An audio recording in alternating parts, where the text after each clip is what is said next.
Magandang gabi mga masters, bali ngayon po ay 3 videos po ma-upload ko po sa aking YouTube channel.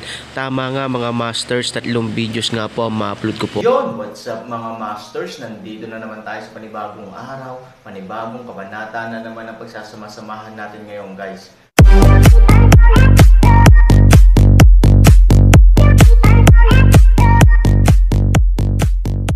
Bali mga masters, kung bago ka pa lang po sa aking YouTube channel, please click the subscribe button, lalong-lalo na po yung notification bell guys, para maging connected pa rin tayo sa isa't isa at maging updated kayo sa mga susunod ko pang video. Bali mga masters, bago natin umpisahan ng kwento ay mag-shoutout po muna tayo para sa mga solid nating tagapakinig. Sobra akong nagpapasalamat sa inyo mga Sec Masters at aking mga Emperor. Maraming salamat sa solid na pagsuporta nyo. Yun na nga mga masters, no? Bali hindi na ito patagalin. In 3, 2, 1, let's go! Mga masters, baka pwedeng hindi tayo mag-skip ng ads. Salamat mga masters. Ang bagong yugto ni Daryl sa storytelling channel sa YouTube mapapakinggan. Ang bagong kabanata. At ang isang kasambahay ay tumugon at sinabi, "Masusunod mahal na Empress Ganggang." At ang isang kasambahay ay lumabas na sa silid hapagkainan at tumungol na ito sa silid ni Lin. At makalipas ang ilang minuto, bumalik na ang mga kasambahay na naghanda ng mga pagkain na kakainin nila Ganggang at Lin. At dahan-dahan nilang binaba ang mga pagkain sa mahabang lamesa sa silid hapagkainan. At ang mga ito ay nagsalita at sinabi, "Mahal na Empress Ganggang, may nais pa ba kayong ipagawa sa amin?" Sabi ng dalawang kasambahay. Nang marinig ito ni Ganggang, siya ay nagsalita at sinabi, "Wala na akong ipapagawa pa. Maaari na kayong kumain ng umagahan. Ipapatawag ko na lang kayo kung may nais pa akong ipagawa. Maaari na kayong umalis." Sabi ni Ganggang. Nang marinig ito ng dalawang kasambahay, sila ay yumuko at dahan-dahan lumabas ng silid hapagkainan. At samantala, si Lin ay gising na din sa oras na ito. Ito ay dahan-dahan bumangon at mamulong sa kanyang sarili. "Ngayon araw ako ay babalik na sa aming lugar. Hindi ko na siguro kailangan pa magpaalam pa kay Daryl. At nasaan kaya ang silid ni Empress Ganggang dito sa kanyang kaharian? Nais ko sana magpaalam muna sa kanya bago ako umalis. At mag-iwan ng mga mensahe kung ako ay hanapin ni Daryl." Sabi ni Lin sa kanyang sarili. At ito ay lumabas ng kanyang silid. At naglakad sa hallway. At sa paglalakad ni Lin, siya ay may nakasalubong na isang kasambahay. At ito ay tumigil sa harapan ni Lin at sinabi, "Mahal na binibini na panauhin pang dangal ng aming Empress Ganggang. Gising na pala kayo. Magandang umaga sa iyo. Naghanda na kami ng inyong makakain." Sa silid hapagkainan, sabi ng isang kasambahay habang ito ay nakangiti. At nang marinig ito ni Lin, siya ay nagsalita at sinabi, "Magandang umaga din sa iyo. May nais lang ako malaman. Si Empress Ganggang ay gising na din ba? At nandun na ba siya sa silid hapagkainan?" Sabi ni Lin. Nang marinig ito ng isang kasambahay, siya ay ngumiti at sinabi, "Oo mahal na Prinsesa Lin. Si Empress Ganggang ay nag-aantay na sa silid hapagkainan sa iyo. Ako ay tutungo dapat sa iyong silid upang gisingin ka, para kayo ay makakain na ng agahan." Sabi ng isang kasambahay. Nang marinig ito ni Lin, siya ay ngumiti at sinabi, "Mabuti naman nagising na ang mahal na Empress Ganggang. Maaari mo ba ako dalan kung nasaan ang silid hapagkainan sa inyong kaharian? Napakalaki ng kaharian nila Empress Ganggang at Emperor Zubaji. Halos maliligaw ako sa loob nito." Sabi ni Lin. Nang marinig ito ng isang kasambahay, siya ay nagsalita, "Halika na kayo mahal na Prinsesa Lin. Dadalhin ko na kayo sa silid hapagkainan kung saan nandun na si Empress Ganggang." Sabi ng isang kasambahay, sa kaharian nila Ganggang at Zubaji sa North Mona. At ito ay naglakad patungo sa direksyon kung nasaan si Ganggang at ang silid hapagkainan. At sa likod ng kasambahay, si Lin ay dahan-dahan naglalakad din at sumusunod sa isang kasambahay. Ilang minuto ang lumipas, sila Lin at ang kasambahay ay nakarating na sa silid hapagkainan.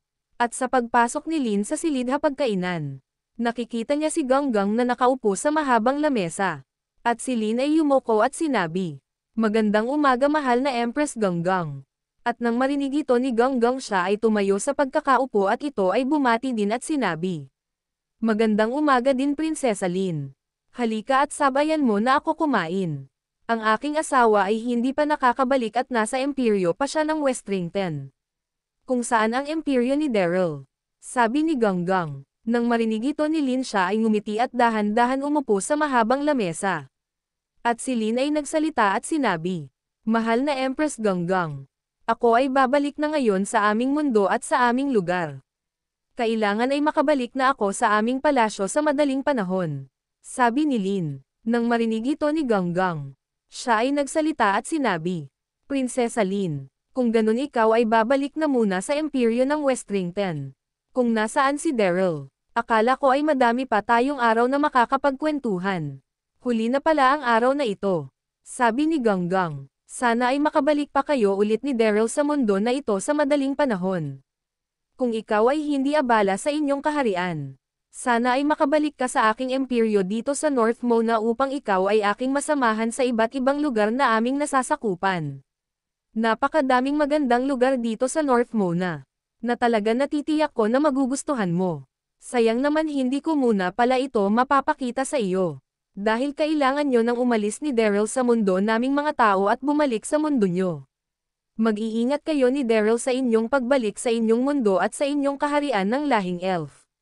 Sabi ni Ganggang. Nang marinig ito ni Lin, siya ay napakamot ng ulo, at sinabi, "Mahal na Empress Ganggang, hindi ko kasama si Daryl sa pagbabalik ko sa aming mundo ng iba't ibang nilalang at sa lugar ng aming lahing elf.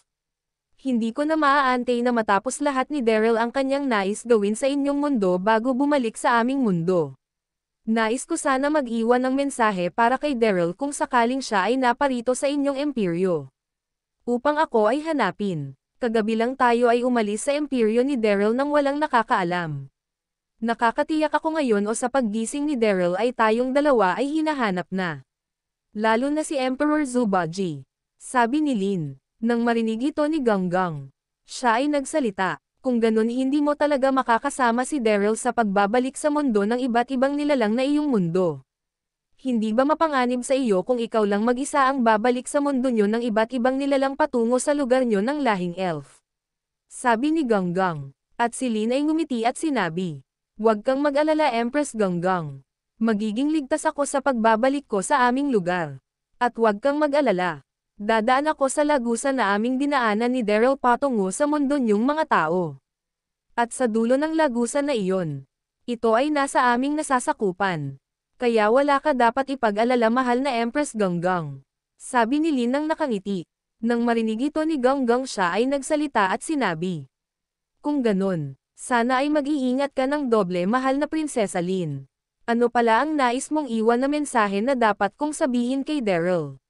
Sabi ni Ganggang. Nang marinig ito ni Lin siya ay ngumiti at sinabi, "Nais ko sana sabihin sa kanya, na hindi niya kailangan na magmadali na bumalik sa aming mundo. Kung madami pa siyang nais gawin sa mundo niyong mga tao, ay kanyang gawin ng ayos. Hindi niya kailangan mag-alala sa amin lahing elf lalo na sa akin. Babalik ako sa aming mundo. Hindi sa galit ako sa kanya. Babalik ako sa aming mundo para makita ko ang aking mahal na ama. At sabihin sa aming lahi ng mga elf. Ang magandang balita na ang aming lahing elf ay may mga kapanalig na malalakas na tao na namumuhay sa mundo na ito. At ang isa sa mga iyon ang North Mona. At ang kilalang sekta na Elysium Gate ay amin ng kapanalig. Sa totoo lang sa mundo namin ay masyadong mapanganib kung ating iisipin. Dahil nasa aming mundo ang iba't ibang nilalang na nagtataglay ng sobrang kasamaan na tinataglay. At ang mga lakas nila ay sadyang napakalakas. Kaya kinakailangan din namin ng mga kapanalig na tulad nyo. Mahal na Empress Ganggang. At pasabi kay Daryl na mahal ko siya. Mag-aantay ako na makabalik siya sa aming kaharian." Sabi ni Lin. Nang marinig ito ni Ganggang, siya ay nagsalita at sinabi, "Makakarating kay Daryl lahat ng mensahe na sinabi mo sa akin mahal na Prinsesa Lin." Nang marinig ito ni Lin, siya ay nagsalita at sinabi, "Mahal na Empress Ganggang, hindi na ako magtatagal. Ako ay aalis na at babalik na sa amin mundo. Sobra akong nagpapasalamat na nakilala ko kayo. Lalo ka na mahal na Empress Ganggang. Salamat sa iyong kabutihan na pinakita sa akin. At pagdala mo sa akin sa inyong napakagandang imperyo at kaharian. Lubos kong kinatutuwa na kahit sa saglit na panahon ay nakasama ko kayong lahat lalo na ikaw mahal na Empress Ganggang. Salamat talaga ng lubos. Sana ay magkita pa ulit tayo. Aking mahal na kaibigan Ganggang. Sabi ni Lin. Nang marinig ito ni Ganggang, siya ay ngumiti at sinabi, magkikita pa tayo mahal na Prinsesa Lin. At balang araw ako naman ang pupunta sa inyong kaharian. Sabi ni Ganggang. Nang marinig ito ni Lin siya ay tumayo at tumungo kay Ganggang. At ito ay yamakap ng mahigpit kay Ganggang. Sa ginawa ni Lin si Ganggang ay nagulat. At ito ay napangiti. At si Lin ay bumitaw sa pagkakayakap kay Ganggang. At si Lin ay nagsabi, aalis na ako mahal na Empress Ganggang. Para makabalik na agad ako sa aming mundo. Mahabang ang lagusan na aking tatahakin. Sabi ni Lin. Nang marinig ito ni Ganggang siya ay nakaramdam ng konting lungkot at sinabi. Nais mo ba samahan kita sa pagtungo sa lagusan na iyong dadaanan? Sabi ni Ganggang. Nang marinig ito ni Lin siya ay nagsalita at sinabi. Hindi mo na kailangan pa mag-abala mahal na Empress Ganggang. Baka sa pagbalik ni Emperor Zubaji ay ikaw ay kanyang hanapin. Yun na nga mga masters, no? Bali panibagong kabanata na naman yung natapos natin ngayong gabi. Muli, maraming salamat po talaga sa walang sawang suporta po sa aking YouTube channel na talagang inaabangan nyo po ang bawat upload ko po. Bali mga masters, magkita-kita ulit po tayo bukas ng gabi at ngayon po ay magpapaalam po muna tayo. Bali mga masters, bye-bye!